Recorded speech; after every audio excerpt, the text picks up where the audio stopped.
मग आज आपला इंग्रजीचा एक नवीन टॉपिक आपण अभ्यासूया. Contractor forms. काय म्हटलेलं आहे?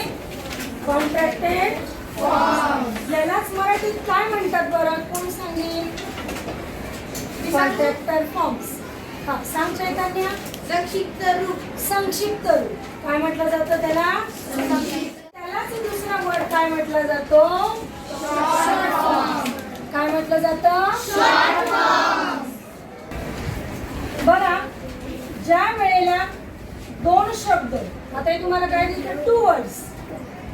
दोन शब्द एकत्र जोडून एक नवीन शब्द येतो. इथे तुम्हाला दिसताना दोन शब्द दिसतात. नंतर त्याचा शॉर्ट फॉर्म तयार होताना एकच शब्द तुम्हाला येतो. त्यावेळेला हे कॉन्ट्रॅक्टर फॉर्म्स, त्याचा फुल फॉर्मचा शॉर्ट. इथे काही दिलेले आहेत बघा. हे दोन वर्ड्स, तर दोन शब्द काय दिलेले आहेत? Are not. हे दोन शब्द आहेत. दोन शब्द मिळून त्याचा एक शॉर्ट फॉर्म किंवा त्याचाच कॉन्ट्रॅक्टर फॉर्म काय तयार झालेला आहे? आर नॉटचा काय उच्चार करणार? करा पटकन. शुभम. आरण. काय येतोय? आरण. नेक्स्ट बघा, इज नॉट. एक शब्द आलेला आपला. फुल फॉर्म काय आहे? Is not. त्याचा शॉर्ट फॉर्म काय आलेला आहे? इजंट आलेला आहे. Next word was not. त्याचा शॉर्ट फॉर्म काय आलेला आहे? हा, उभं राहा. अंकिता, सांगशील काय आलेला आहे? पुढचा बघा, वेअर नॉट. वेअर नॉट काय आलेला त्याचा? आलेला आहे.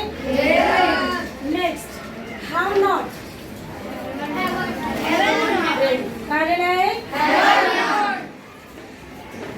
बोला सर्वांनी. आवाज कसा पाहिजे?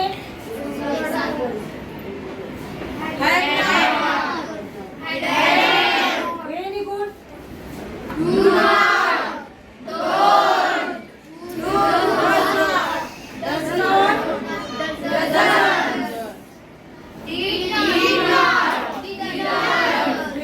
चला, आता मला पुढचे शब्द मला लिहून दाखवायचे आणि वाचून प्रोनाउन्सिएशन वाचून सुद्धा दाखवायचे. कोण येतं मग?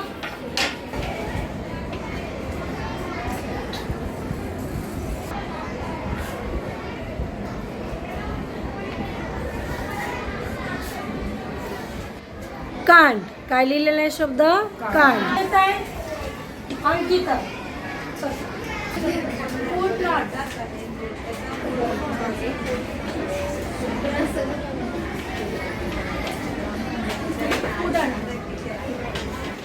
Should not.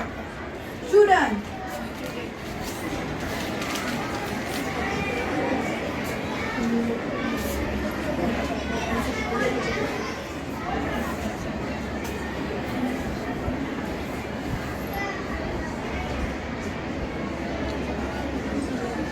Very good. कोण म्हणली? Would not. Wouldn't.